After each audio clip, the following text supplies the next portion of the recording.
바이든 대통령이 바로 이제 그 이스라엘로 날아갔잖아요. 18일 날. 네. 근데 요것도 성과가 있었냐 없었냐에 대해서 이야기가 좀 많이 있는데 지금 이스라엘 방문을 하면서 이전에 나왔었던 것은 가서 요르단도 만나고 이집트도 네. 만나고 팔레스타인 자치정부 다 만나가지고 마치 해결을 할 것처럼 그래서 기억하겠지만 저게 이제 나온 날 증시가 1%이 월요일이었거든요. 그때 급등했어요. 1%대로. 네. 근데 막상 가면서 나온 것들이 요르단이 취소했다. 그게 네. 이제 가자지구의 병원 폭발 때문인데 그 사건이 딱 발생을 하면서 맞아요. 지금 사실 다들 벙쪘어요. 굉장히 절묘한 순간이에요. 네, 왜 이 순간에 네. 지금? 근데 사실 오늘 저희 어제 나온 속보인데 저 이것 좀 한번 보여드리고 갈게요.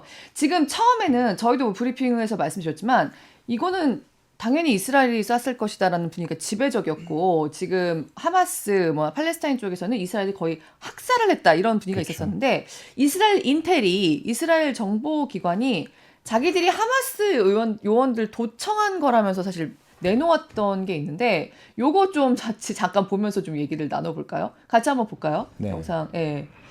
지금 사실 병원을 폭격한다는 거는 있을 수가 없는 일이죠. 아무리 전쟁 중이라고 해도. 그렇죠. 그래서 지금 팔레스타인 사람들이 지금 너무 처참하게 최소 500명이 사망을 했는데 당연히 이스라엘이 폭격을 했을 것이다라고 해서 지금 아랍 안에서도 결국 이란이 이 전쟁에 참여하고 확정이 되지 않을까 했었는데요. 여기에 대해서 지금 이스라엘이 우리가 아니다라고 하면서 공개한 도청 내용입니다. 이것 좀 잠깐 보고 가면요. 네. 지금 저게 하마스 대원들끼리의 저희 잠깐 자막이 좀 가리네요. 어떡하죠? 자막이 잠깐 가리는데 지금 하마스 대원들끼리 밑에 뺐습니다. 자기들끼리 우리가 쏜 거라고요? 저런 인텔이 나온 거예요, 지금 어제. 그러니까 결국은 자기들이 쏘려고 쏜 건 아니고 하마스 측에서 오발탄이 왔다. 근데 이스라엘의 발표 내용으로는 지금 결국은 하마스가 실수해서 본인 민간인들을 정말 대학살하다시피 한 그런 상황일 수 있을 것 같고, 근데 여전히 팔레스타인과 하마스 쪽에서는 그쪽이 아니라고 이제 얘기를 하고 있습니다. 저거는 뭐 가짜다, 이게 조작된 거다 이런 식으로 얘기를 하고 있는데 만약에 저게 사실이라고 하면 지금 아랍 안에서 그리고 이란이 굉장히 이스라엘을 좀 이렇게 비난하면서 약간 확정에 참여할 것 같은 그런 분위기를 풍겼었는데요. 저런 식으로 팔레스타인이라기보다는 하마스, 지하드 쪽의 그 소행이라고 하면 실수든 뭐든 소행이라고 하면 약간 또 분위기가 반전될 수 있지 않을까요? 그렇죠. 근데 저게 그 확실하게 누가 쐈다라고 하는 걸 밝히기가 쉽진 않을 거예요. 그렇죠. 저런 것들은 이제 뭐 감청 내용이라든지 이런 게 있다라고 해도 저거를 이제 완전히 신뢰하는, 왜냐하면 지금 이란이 배후에 있다라는 것은 우리가 모두 다 거의 수긍하는 상황이지만 이란은 아니라고 하잖아요. 네. 그러면 저희가 이제 뭐 그거를 어떻게 물증도 그쵸. 없고 어떻게 할 수가 없는 방안인데 네. 저거를 지금 전쟁 와중에 파헤치기가 쉽진 않을 겁니다. 근데 지금 여기서 중요한 팩트는 저게 발생을 하면서 지금 상황이 좀 더 꼬여버렸다. 맞아요. 이게 지금 굉장히 중요한 것 같고요. 네. 지금 만약에 이스라엘이 진짜 쐈다라고 하면은 이제 국제적으로 문매를 맞을 수밖에 없는 상황이죠. 엄청난. 그날 이제 바이든 대통령이 가면서 다 만나기로 얘기가 됐었는데 네. 저게 발생하면서 바로 요르단에서 우리 이제 미안한데 못 만날 것 같다라고 하면서 완전 다 발을 뺐잖아요. 그래서 완전 반쪽짜리 방문이 돼버렸어요. 그래서 네. 그 바이든 대통령이 방문을 해서 뭐 이야기를 한 것이 근데 여기서도 이야기한 것도 되게 애매했죠. 이스라엘을 우리는 지원한다. 그런데 우리는 가자지구 거기 그 병원에 이스라엘을 쐈다고 생각 안 한다. 우리는 믿는다라고 하면서도 지상군 투입은 조금 안 했으면 좋겠다. 이렇게 네. 이야기를 했거든요. 네네. 그러니까 완전히 선을 좀 그어버렸어요. 그래서 네. 지금 지상군 만약에 투입을 하면은 거기는 우리도 좀 손댈 데 없는 상황이다. 이렇게 이야기를 하면서 거기까지 지금 좀 마무리가 되어 있는 상황이고 여기서 약간 좀 정체되어 있다라고 볼 수 있는데 여기서 이란에서 지금 이스라엘 쪽에 금수 조치해야 되지 않겠냐 네. 이런 이제 이야기를 했습니다. 그래서 네. 그런 이야기를 했기 때문에 요게 이제 향후에 어떻게 작용을 할 것인지 요게 조금 중요할 것 같고요. 지금 굉장히 각국의 정상들이 바빠졌어요. 네. 그날 이제 이스라엘이 방문을 하니까 되게 대립된다고 저는 생각을 했는데 네. 이스라엘의 바이든 대통령이 방문해가지고 그 공항에서 포옹하는 사진 네. 그거랑 그 다음 날 푸틴 대통령이랑 네, 시진핑 맞아요. 주석이랑 만나가지고 네. 웃으면서 악수하는 사진 이런 네. 것들이 교차되면서 굉장히 좀 뭐라고 해야 되지? 되게 좀 이상한 기분이기는 했는데요. 네. 17일, 18일 날 미국에서 이제 그 1대1로 포럼이 있었어요. 네. 10주년이잖아요, 지금. 네. 그래서 거기에 푸틴 대통령이 참석을 했습니다. 근데 이게 푸틴 대통령이 그 형사 체포권이 발동됐잖아요. 그래가지고 그 이후로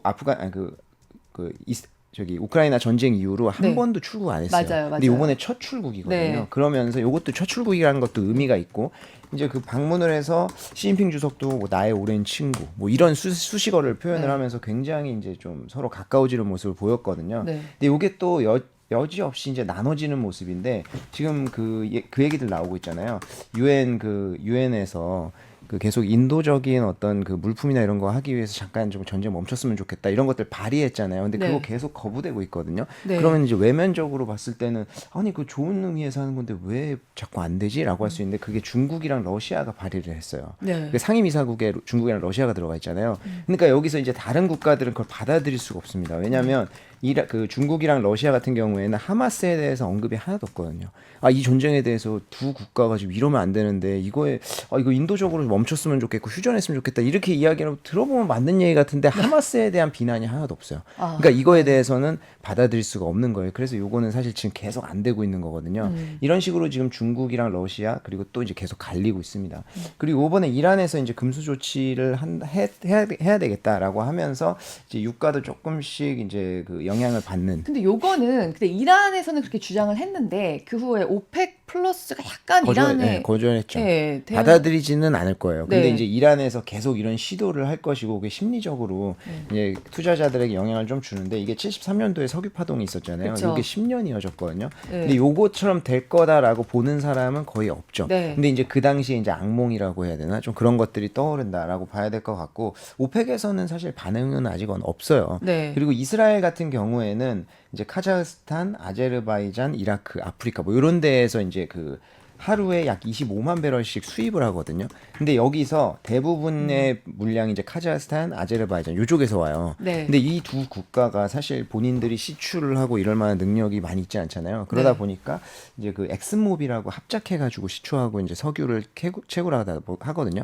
그렇다 보니까 이제 미국 쪽, 그 이스라엘의 우방국일 수밖에 없잖아요. 그래서 당연히 이런 게 뭐 금수 조치를 해야 된다라고 해서 뭐 이라크 이런 데서 받아들인다고 해도 이 두 우방국이 받아들일 리가 없어요. 그렇기 때문에 요게 이제 최악의 상태로 갈 것이다라고 보고 있지는 않지만 네. 지금 원유를 계속 이제 자극하는 이런 요소들로 이런 뉴스들이 좀 나오고 있습니다. 그리고 최근에 이제 9월 달인가 나왔었는데 JP 모건에서 이제 유가 $150 갈 네. 것이다. 뭐 이런 얘기 하잖아요. 네. 근데 이게 제가 이제 그 찾아보니까 일리가 있더라고요. 그래서 이런 이야기를 좀 오늘 해볼까 하는데 이거를 근데 이게 약간 희망 회로를 돌려보자면 네.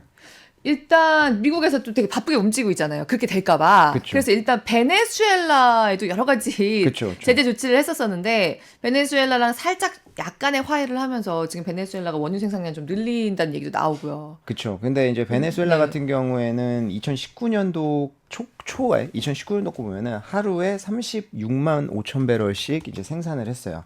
그래서 이 미국이랑 베네수엘라는 서로 굉장히 이제 관계가 깊었는데 베네수엘라 이제 생산량의 60%가 미국으로 갔고요. 네. 미국 수입의 11% 정도가 베네수엘라에서 왔어요. 그러니까 서로 굉장히 관계가 깊었는데 네. 좌파 정권이 이제 들어서기도 했지만 이제 선거에 대해서 굉장히 부정 의혹이 있었다 이거잖아요.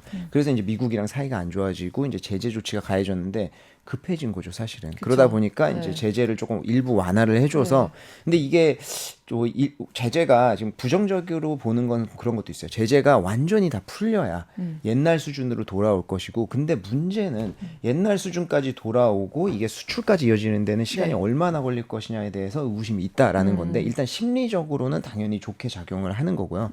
왜냐하면 이게 그 완전 현재는 보면은 베네수엘라가 75만에서 80만 배럴 정도를 이제 생산하고 있거든요. 근데 요게 이제 20만 배럴 정도 생산이 더 증가할 것이다 이렇게 보고 있는 거잖아요. 네. 근데 요게 이제 금수 조치가 완전히 다 해제가 되고 제재 조치가 해제가 돼야 된다라는 전제 조건이 있고요. 근데 또 이제 긍정적으로 보는 측면에서 이런 게 있죠. 과거에 그렇게 만들던 이제 국가이기 때문에 이제 인프라는 다 깔려 있다. 그렇기 네. 때문에 제재만 탁 풀리면은 바로 이제 수출할 수 있다라고 하는 것들이 있습니다. 그래서 베네수엘라는 그런 지금 이제 어떤 원유 가격 안정을 위해서 노력하는 이제 그 어떤 그 노력의 일환이고요. 실질적으로 영향을 미치는 건 조금 시간이 걸릴 수 있지만 당연히 긍정적인 요소는 맞다 이렇게 볼 수 있을 것 같은데 일단 공급이랑 수요 측면에서 원유가 여러 가지 좀 문제가 있습니다. 사실 공급 측에서 보면은 뭐 여러 가지가 있지만 짧게만 말씀드리면 오펙 플러스에서 지금 계속 감산 기조라는 거예요. 근데 왜 그럴 수밖에 없느냐? 사우디아라비아는 지금 그 손익 분기점이라고 하잖아요. 이 손익 분기점이 $80 정도가 돼요. 근데 이것도 기존 대비 좀 올라온 거거든요. 왜냐하면 지금 사우디아라비아에서 네옴시티 계속 밀고 있잖아요. 근데 네옴시티 지금 아니 경제가 되게 좋을 때는 막 다들 투자하겠지만 지금 사실 그렇게까지 화양이지 않으니까 네옴시티 투자 모집이 생각보다는 좀 부진한 거예요. 그렇다 보니까 지금 원유 자기네들 이제 계속 그쪽에 들어가는 부담들이 증가하다 보니까 손익분기점이 80까지 올라왔고요. 러시아 같은 경우에는 과거에 제재를 당하기 전에 한 $74 요 정도 됐습니다. 계속 바뀌지만 근데 그 당시에 이제 그 우크라이나 전쟁 터지고 EU랑 미국이랑 결의해가지고 캡을 씌웠잖아요. $60로 딱. 근데 이게 지금 효력이 있느냐 없느냐에 대해서 이야기가 많죠. 왜냐하면 지지난주였나요? 그 러시아 선박 회사 2개 그 제재 가하면서 원유 하루 확 뛴 적이 있었어요. 금요일 날. 그때가 이제 그것 때문인데 뭐냐면 이제 어떤 방식으로 제재를 하냐면 해상 보험을 가입 못하게 하는 거예요. 만약에 $60 그 합의를 안 하면 $60 이상으로 안 사겠다 합의 안 하면 해상 보험 가입을 못하게 하는 거예요. 그러니까 해상보험 가입을 안 하는 거예요, 그냥. 그렇게 해가지고 5월 달에만 해도 해상보험을 가입 안 하고 러시아에서 수출하는 물량이 한 48% 정도 했다고요. 근데 이게 7월 달에 보니까, 9월 달에 보니까 78%까지 올라온 거예요. 그러니까 이게 너무 우회하는 물량도 많고 이게 다 빠져나가네. 그러니까 이제 다시 제재를 이제 매겼다. 지금 같은 상황에서 왜 제재를 했지? 원유들 불안한 상황에서 그런 이유가 좀 있었던 겁니다. 그래서 지금 러시아 같은 경우는 원래는 70 몇 불이었었는데 손익분기점이 지금은 이게 $114까지 올라왔대요. 왜냐하면 이제 계속 제재를 가하니까. 그러니까 지금 오펙 플러스 즉 이제 그 중동 국가랑 러시아가 플러스잖아요. 러시아까지 합쳐서 이 국가들은 손익분기점이 안 나오니까 계속 감산을 기조가 이어갈 게 2025년까지는 좀 이어질 거다. 2024년까지 이어질 거다. 이렇게 좀 보고 있는 상황입니다. 그렇다 보니까 공급 쪽에서 조금 딸리는 게 있고요.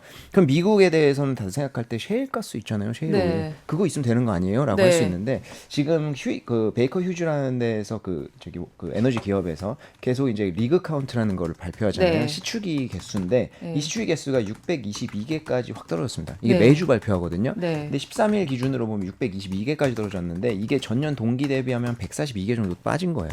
그러니까 이게 리그 수가 왜 이렇게 떨어졌지라고 볼 수 있는데 저 표를 한번 보시면 노란색이 그 시추기 개수고요.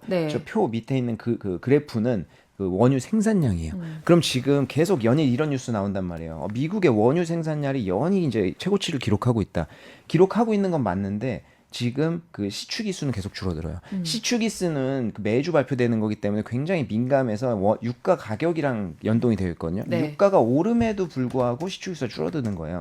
그러니까 이게 뭐냐면 바이든 정부 들어서 가지고 신재생 에너지로 확 돌아서면서 셰일 기업에 대한 보조금 같은 거 다 없애고 계속 그리고 이제 지금 계속 발생하는 문제가 뭡니까? 인력난. 그 임금이 비싸지고 계속 부담은 증가되는데 보조금이나 이런 것들 없어지고 거기에다 금리가 오르니까 지금 돈이 많이 드는 사업이잖아요. 그러면 이게 금리를 돈 빌려 가지고 해야 되는데 금리가 올라가니까 채권 발행이랑 이런 부담이 너무 늘어나는 거예요. 그러니까 지금 셰일 기업들은 지금은 생산량이 쥐어 짜내고 있는데 이게 내년까지도 계속 늘어날 것이냐 요거에 대한 의구심이 굉장히 깊은 상황이에요.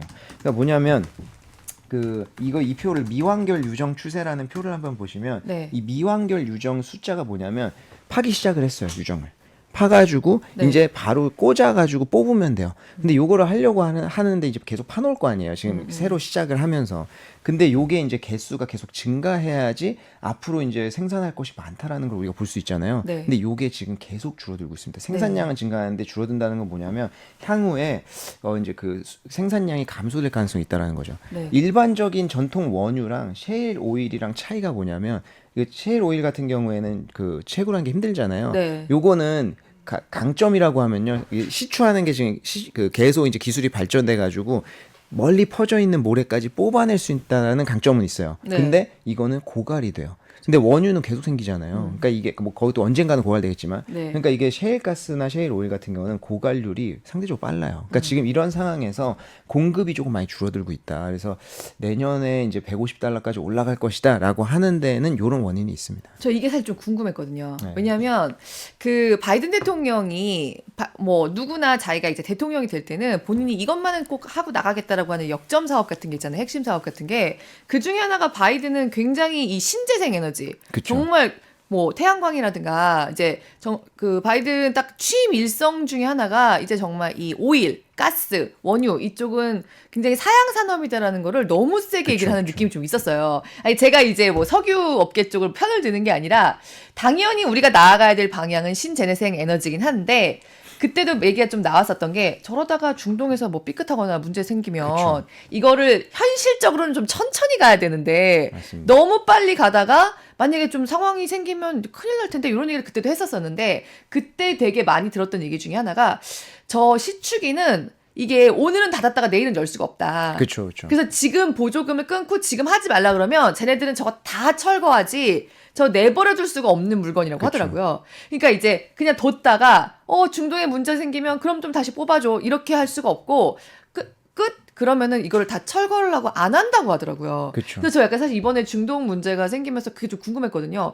아니 미국의 전략 비축유가 되게 많다 그러고 그냥 셰일가스로 하면 된다고 하는데 그때 바이든 대통령이 그렇게 신재생 에너지를 주창하고 그야말로 오일 산업은 좀 사양 산업이라고 했을 때 다 많이 치웠을 텐데 그 정도가 가능할까 했는데 확실히 저렇군요. 나비 저렇게 효과처럼 지금 지금 줄어들고 있군요. 나오고 있는 거고 아까 네네. 그 비축유도 말씀하셨는데 비축유의 감소세가 되게 네. 커요. 그러니까 이게 비축유가 그러네요. 그 팬데믹 기간 동안에 지금 비축유가 사실은 굉장한 무기잖아요. 네. 풀면 되니까. 네. 근데 팬데믹 기간 동안에 많이 풀었어요. 저 끝에 이제 꺾이는 부분을 보면 저게 2020년도 팬데믹 이후거든요. 아, 그렇군요. 근데 많이 풀고 나서 다시 사야 되는데요. 그 당시에 이제 계속 언론에서 이야기 나왔던 게 비축유 이제 사야 되지 않겠느냐라고 했을 때 제 기억에 원유가 60불대, 70불대 이 정도 됐던 것 같아요. 지금은 네. 더 훨씬 쌌어요. 네. 근데 그 당시에 이제 미국 정부가 했을 때는 너무 비싸다. 우리는 요게 더 내려가야 비축유를 사겠다라고 하고 계속 풀었습니다. 근데 지금 이 상황이 돼버린 거예요. 그러니까 사실은 이런 이제 전쟁이라든지 이런 이슈를 우리가 생각할 수가 없잖아요. 그리고 네. 이제 그 아까 그 시축이 말씀하셨는데 셰일 오일도 마찬가지지만요. 우리가 이런 얘기 하잖아요.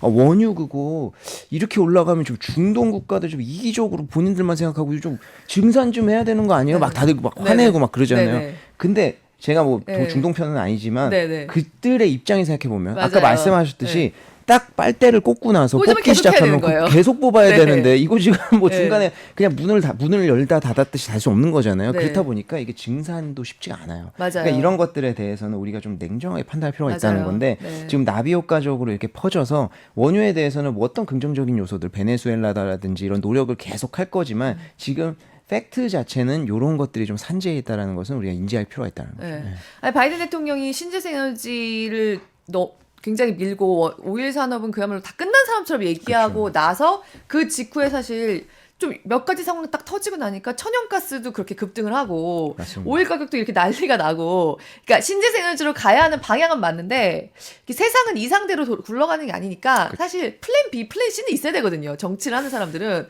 저는 바이든 대통령 그 초기에 저건 너무 속도가 빠른 거 아닌가? 근데 바이든이 실정을 하면 미국에서 끝나는 게 아니라 항상 그들이 기침을 하면 우린 독감이 맞아요. 걸리잖아요. 저러다가 진짜 뭐 어디서 산유국들에서 삐끗이라도 한번 나오면 어떡하지 했었는데 정말 지금 그 상황이 맞아요. 딱 펼쳐지고 있는 그런 느낌이에요. 네, 이게 전 세계적으로 신재생 에너지로 전환은 맞아요. 저도 기후 변화에 대해서 네. 진짜 경험을 네. 하고 있고 맞아요. 우리가 이제 심각하다는 거 알지만 네. 너무 빨랐어요. 이게 네. 미국, 중국 다 너무 과하게 밀다 보니까 부작용들이 지금 좀 작용하고 있는 것 같습니다.